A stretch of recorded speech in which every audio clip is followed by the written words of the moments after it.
Welcome to our channel world teacher Pullapantula Rammurthy. వచ్చేంత వరకు నేర్చుకోవాలి, చచ్చేంత వరకు చెప్తూనే ఉండాలి, నేర్చుకుంటూ ఉండాలి. మన దేశస్థులు కాకపోయినా కానీ పరాయి దేశస్థులైనటువంటి శాస్త్రజ్ఞులు కొంతమంది ఉన్నారు. వాళ్ళు యావత్ ప్రపంచం చేత కూడా ప్రాతస్మరణీయులు అవుతారు. అన్ని దేశాలలో కూడా శాస్త్రజ్ఞులు జన్మించారు.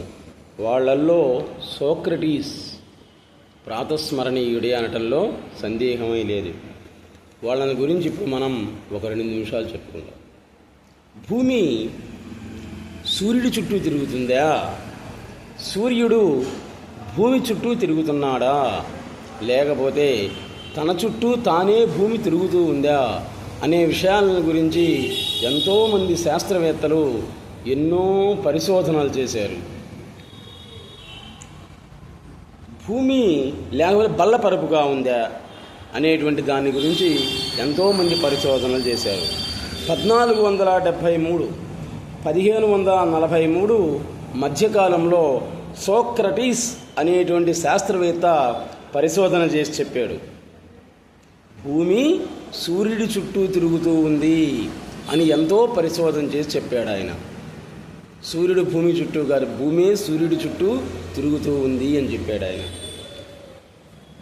ఫిలోలస్, అరిస్టార్కస్ కూడా ఆయన సిద్ధాంతాన్ని నమ్మినా కానీ అప్పటి అధికారులకు భయపడ్డారు. చూడండి, సిద్ధాంతాన్ని నమ్మినా కానీ రాజకీయ నాయకులకి ఆనాటి కాలం ప్రభుత్వాధికారులకి భయపడి నమ్మనట్టుగా నటించవలసిన దుస్థితి ఏర్పడింది పాపం అటువంటి శాస్త్రవేత్తలకే. ఖగోళ శాస్త్రాన్ని ప్రచురించేటువంటి ధైర్యం లేక కోపర్నికస్ కూడా నమ్మనట్టే నటించాడు. తన సిద్ధాంత సారాన్ని 1514లో లిఖిత రూపంలో బయటపెట్టాడు ఆ మహానుభావుడు. నీ సిద్ధాంతాన్ని నిరూపించు అని పోప్ అవకాశం ఇచ్చాడు. అయినా కానీ ఎక్కడ చంపేస్తారేమో నిరూపిస్తే అని మతాధికారుల దెబ్బకే భయపడ్డాడు ఆ మహనీయుడు. కోపర్నికస్ ధైర్యం చేయలేకపోయాడు. కోపర్నికస్ చనిపోయిన తర్వాత ఆ గ్రంథం ప్రచురించబడింది. చూడండి, శాస్త్రజ్ఞులు, మహాకవులు, మహానుభావులు, అవధూతలు వీళ్ళందరూ కూడా మరణించినా కానీ జీవించి ఉన్నట్లే. వాళ్ళ గ్రంథాలు ఆచంద్ర తారార్కం నిలబడే ఉంటాయి, ఎంతోమంది చదువుకుంటూ ఉంటారు. ఆ గ్రంథాన్ని చదివిన వాళ్ళని కూడా అప్పటి వాళ్ళు మతాధికారులు వధించారు, పాపం చంపేశారు చదివినందుకు. పుస్తకం చదివినందుకే చూడండి ఎంత భయంకరమైనటువంటి దుస్థితో అది. ఇటలీ శాస్త్రవేత్త బ్రూనో కోపర్నికస్ సిద్ధాంతాన్ని నమ్మాడు, ప్రచారం చేశాడు, నిజమే ఆయన చెప్పినటువంటి అని. అందుకని ఆయన్ని అనేక రకాలుగా వేధించి చివరికి పాపం కత్తితో చంపేశారు, ఆయన నరికేశారు దుర్మార్గులు.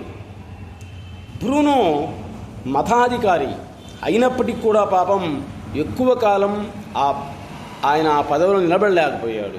ఎందుకని, ఉన్నది ఉన్నట్లు చెప్పేవాడు కాబట్టి.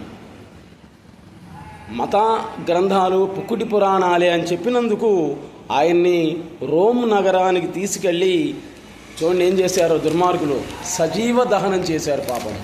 బతికుండగానే ఆయన మీద పెట్రోల్ పోసి తగలబెట్టారు. ఆ విధంగా ఉన్నటువంటి పరిస్థితి ఇది. గెలీలియో కూడా భయపడి మతాచారులకి తల ఉంచాడు.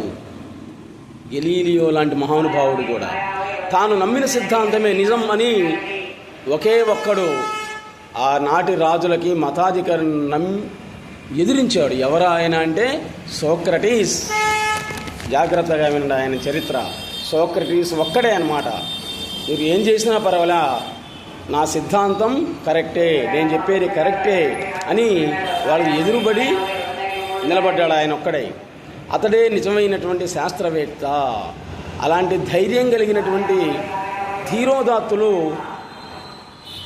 ఉండటం అనేటువంటిది ప్రపంచం యొక్క అదృష్టం అని చెప్పాడు నార్ల వెంకటేశ్వరరావు గారు.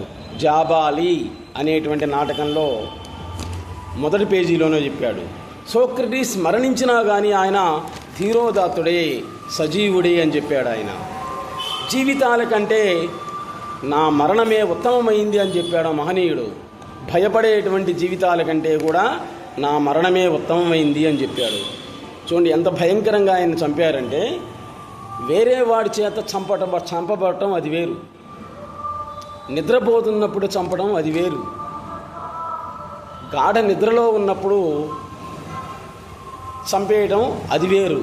కానీ జీవించి ఉండగానే కుండలో విషం పోసి, చూడండి ఎంత భయంకరమో ఆనాటి దుస్థితి. కుండలో విషం పోసి నీ అంతటా నువ్వే తాగాలి, నీ మరణాన్ని నువ్వే తెచ్చుకోవాలి అని జైల్లో పడేశారు. సోక్రటీస్ జీవిత చరిత్ర కళ్ళమ్మ నీళ్లు పెట్టేదన్నమాట. ఎంత దుస్థితో చూడండి అది పాపం. కుండలో విషం పోసి నీ అంతటా నువ్వే ఫలానా రోజు ఇన్ని గంటల 5 నిమిషాలకి నీవే తాగాలి, నీ మరణాన్ని నువ్వే కొని తెచ్చుకోవాలి. విషం అనేది తెలిసి తాగడం, వేరే దాంట్లో విషం కలిపి ఇవ్వడం అది వేరు, అది ఒక రకం. విషం పోసి ఇది విషం నీవే తాగి చావాలి అని చెప్పడం అది మామూలు అయినటువంటి పరిస్థితి కాదు. ఆయన జైల్లో పెట్టారు. పాపం జైల్లో నుండి చూస్తూ ఉన్నాడు. ఇంకా ఆ రోజు వచ్చిందనమాట, ఆయన చంపేటువంటి రోజు దగ్గరకు వచ్చింది. అలా కిటికీలో చూస్తూ ఉంటే ఇంకొక అరగంటలో ఆయన విషం తాగి చనిపోవాలన్నమాట. ఆ కిటికీలో దూరంగా ఒక సన్యాసి కనపడ్డాడు. జాగ్రత్తగా వినండి. ఆయన ఏదో పాట పాడుతూ వీణ మీటుతూ ఉన్నాడు అన్నమాట, వీణ వాయిస్తూ ఉన్నాడు. అది చూస్తూ ఉన్నాడు ఈయన. ఆ పాట వినబడుతూ ఉంది, ఆ సంగీతం అనేటువంటి దాన్ని ఆస్వాదిస్తూ ఉన్నాడు సోక్రటీస్. జైలు అధికారులు వచ్చారు. ఏమయ్యా స్వామి, ఇంకొక అరగంట మాత్రమే నీ మరణం ఉంది, నిన్ను ఉరితీయటంగానే ఎవరు ఏం చేయరు, నీ అంతటి నువ్వే చంపాలి, ఆ విషం దాగి ఇదిగో అని చేతికిచ్చాడు. చేతికిచ్చి చెప్పారన్నమాట, చివరి కోరిక ఏంటి అని అడిగారు. చూడండి, నీ చివరి కోరిక ఏంటి అని అడిగాడు. ఆయన ఏం కోరాడో తెలుసా? ఆ కిటికీలో ఎదురుగ్గా ఉన్నటువంటి ఆ రమ్యంగా పాట పాడేటువంటి వ్యక్తి, ఆ సాధువు, ఆయన ఒకసారి తీసుకురండి అన్నాడు. అది నా కోరిక అని ఆశ్చర్యపోయారు అందరూ కూడా. ఆ సాధువుని తీసుకొచ్చారు. ఆ పాట నాకు నేర్పవయ్యా అన్నాడు అనమాట. కళ్ళమ్మ నీళ్లు పెట్టాడు ఆ సాధువు. ఆ వీణ మీటుతూ ఆ పాట నేర్చుకుంటూ అతని దగ్గర విషం తాగి చచ్చిపోయాడు. కాబట్టి సోక్రటీసు లాంటి శాస్త్రవేత్తల యొక్క చరిత్ర మన ఒక్క భారతదేశమే కాదు, యావత్ ప్రపంచం కూడా ప్రాతస్మరణీయమే అనడంలో ఎటువంటి సందేహం అనేటువంటిది లేనే లేదు. మన ఛానల్ పెట్టుకున్నదే అందుకు, నాకు తెలిసినటువంటి విషయాలని ప్రపంచానికి తెలియజేయడం కోసమే, అంతే. అయితే దానివల్ల నీకు ఉపయోగం ఏంది అని నన్ను చాలామంది అడిగారు. మానసిక ప్రశాంతత అంతే, అంతకంటే వేరే ఉద్దేశం ఏమీ లేదన్నమాట. మనకు తెలిసిన దాన్ని మనలోనే మర్చిపోయి లీనం అయిపోతుంది అది. ఆ విధంగా కాకుండా అవధూతల గురించి, తర్వాత శాస్త్రవేత్తల గురించి, కావ్యాల గురించి, వాటిని గురించి మనం 10 మందికి చెప్తున్నట్లయితే మనసుకు మానసిక ప్రశాంతత, అజ్ఞానంతో ఉన్నటువంటి వాళ్ళు కొంతమంది అయినా కానీ జ్ఞాన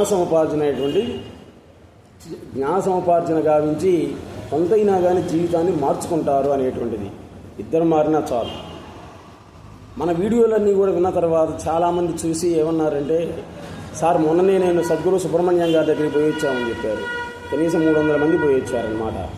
శ్రీకాళహస్తిలో దైవశక్తి కలిగిన, మంత్రశక్తి కలిగినటువంటి సద్గురు సుబ్రహ్మణ్యం. ఆయన చిన్న డ్రాయర్ వేసుకొని పని వేసుకొని కూర్చుంటామంట సామాన్యులాగా.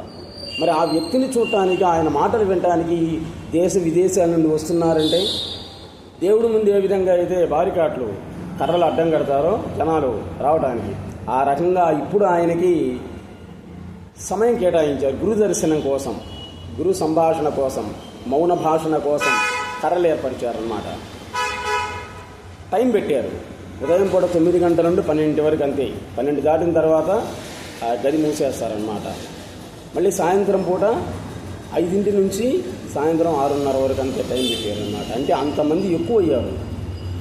మరి ఎంతోమంది ఉండగా ఆ మహానుభావుని చూడటానికి కారణం ఏదో దివ్య శక్తి అనేటువంటిది ఉంది. ఆయన తిరిగాడేటువంటి శ్రీకాళహస్తి క్షేత్రమే మహాక్షేత్రమంగా ఉంది.